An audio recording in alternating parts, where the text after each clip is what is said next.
नमस्कार दोस्तों, please welcome to my channel Dwarikanath Dubey. आज मैं अपने परिवार के साथ नेशनल जूलॉजिकल पार्क राष्ट्रीय प्राणी उद्यान दिल्ली में मन बनाया वहाँ घूमने के लिए। और एक आप सबके लिए एक संदेश है कि बड़ी अच्छी बात है वहाँ जाके घूमें, ताकि जो हमारे पशु पक्षी हैं उनको इनकम का एक आधार मिलने से गवर्नमेंट अच्छा से अच्छा उसको व्यवस्था कर सकती है। और रास्ते में चलते हुए मैं अपने गंतव्य स्थान की ओर बढ़ते हुए और वहाँ का चित्रण लेते हुए दिल्ली के शांति पथ और चाणक्यपुरी का और उस रास्ते से होते हुए मैं राष्ट्रीय प्राणी उद्यान दिल्ली में जाने की कोशिश किया।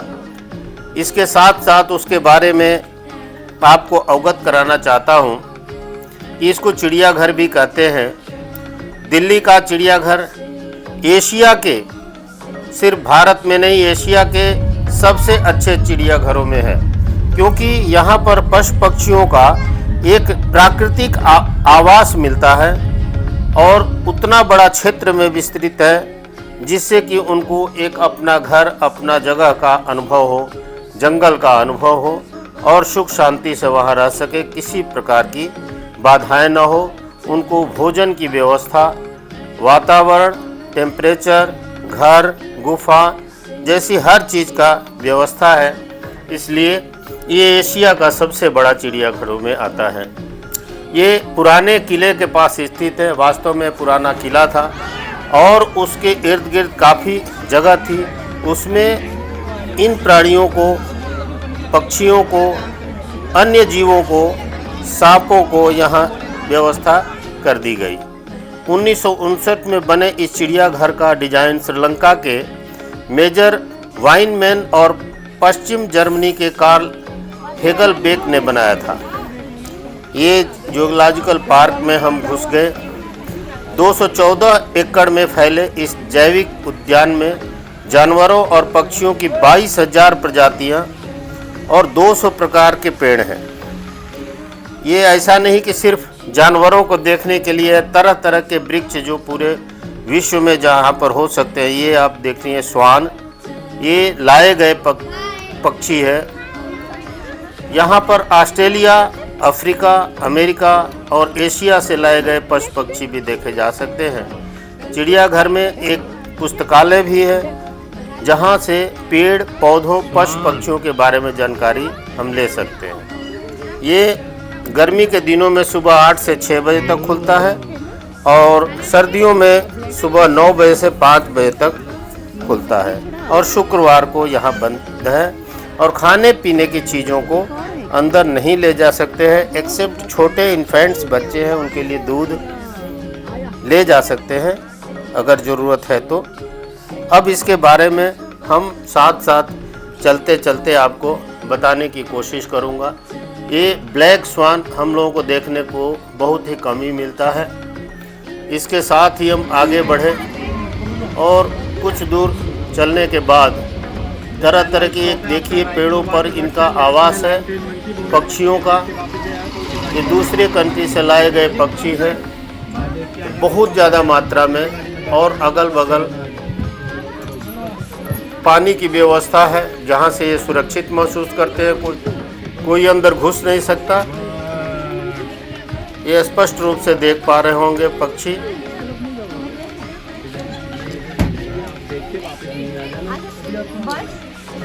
यहाँ पैदल तो घूम सकते हैं खूब आराम से, लेकिन इसके अलावा आरटीवी व्हीकल की व्यवस्था है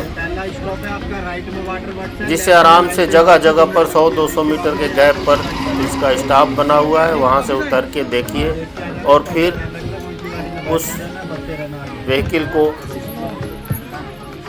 पकड़ के हम पूरे पार्क में घूम सकते हैं। बहुत ज़्यादा दूर तक बड़े मात्रा में ये पशु पक्षी फैले हुए हैं। प्राकृतिक नज़ारा आप देखते जाइए।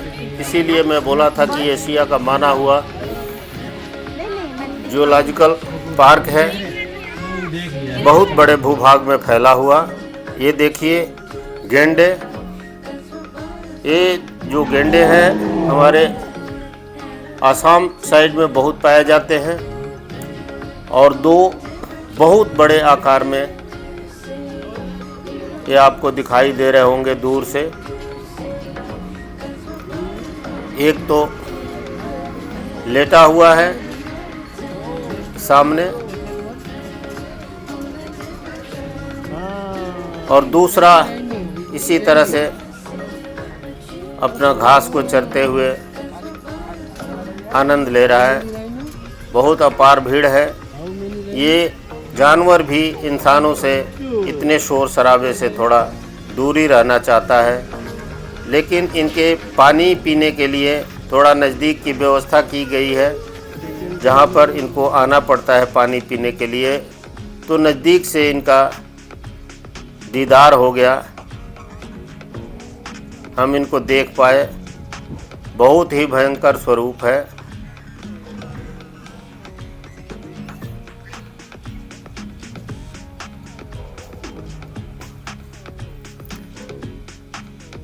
ये देखिए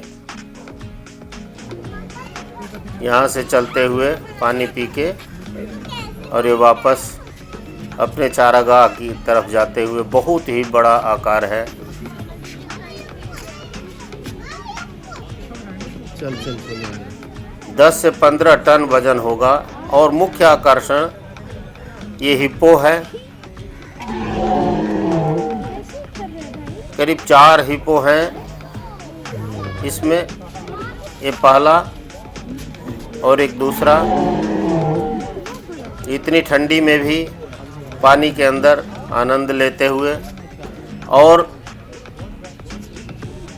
प्रत्येक हिप्पो पानी के अंदर करीब करीब 15 से 20 मिनट, आधा घंटे तक डुबकियां लगा के और सांस रोके हुए। अंदाज़ा नहीं कि कितनी देर तक ये डुबकी लगा सकते हैं, और बहुत ही बड़ा स्वरूप है इनका।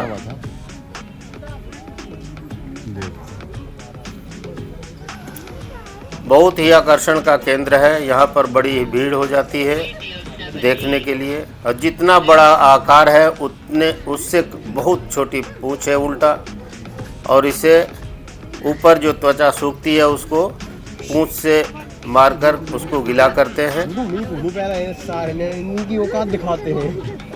एक एक पैर में 2 जगह इनको रखा गया है। ये सारी चीज ने वो पावर बटन फटका हुआ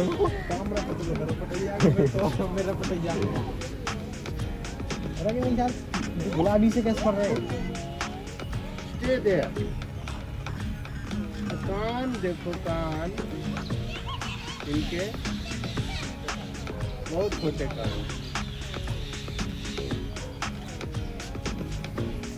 दिखने से ऐसा लगता है बिल्कुल यंग कपल है। ऊपर से कभी ब्लैक कलर की इनकी पीठ लगती है, कभी ब्राउन कलर की। ये देखिए क्रोकोडाइल, ये भी पेयर में यहाँ रखा हुआ है। इसके साथ ही ये सामने एशियन लायन है। बहुत ही भयंकर रूप है इनका।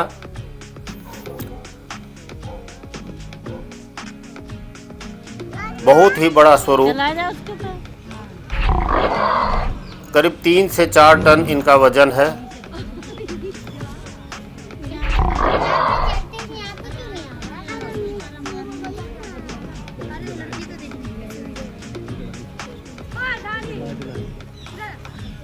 आपको स्पष्ट दिख रहा होगा। बहुत ही बड़ा पंजा और खूंखार। ये भी जोड़े में रखा हुआ है। एक अंदर है लायनेस। अब ये हम आगे बढ़े डियर पार्क की तरफ। एंड क्रोकोडाइल,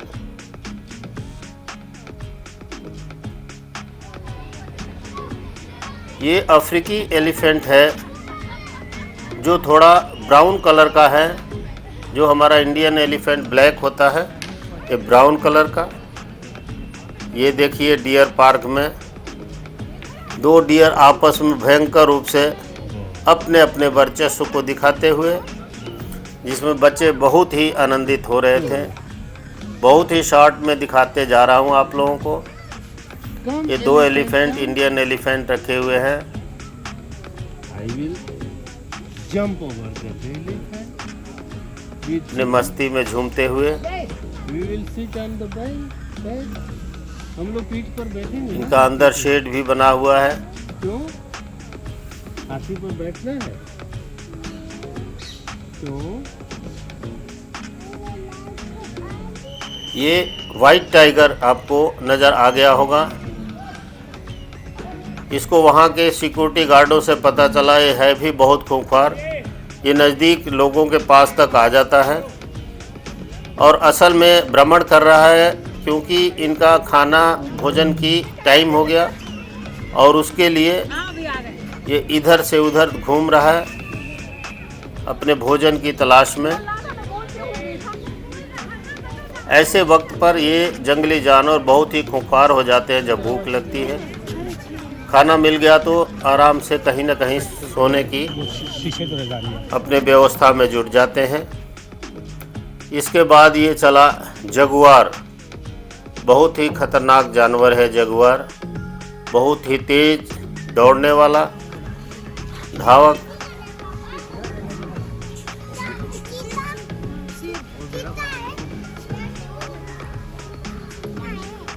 ये भी अपनी भोजन की तलाश में। ये एशियाई टाइगर और ये तेंदुआ बोलते हैं जिसको हम लेपर्ड।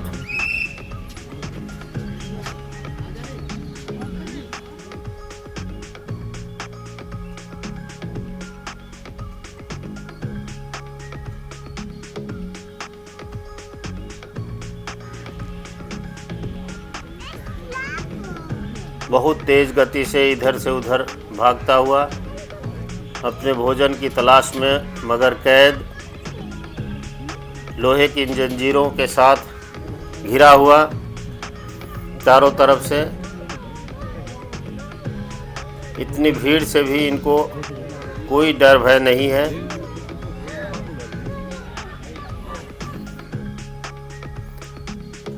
ये शुतुरमुर्ग एक जोड़े में रखा हुआ है।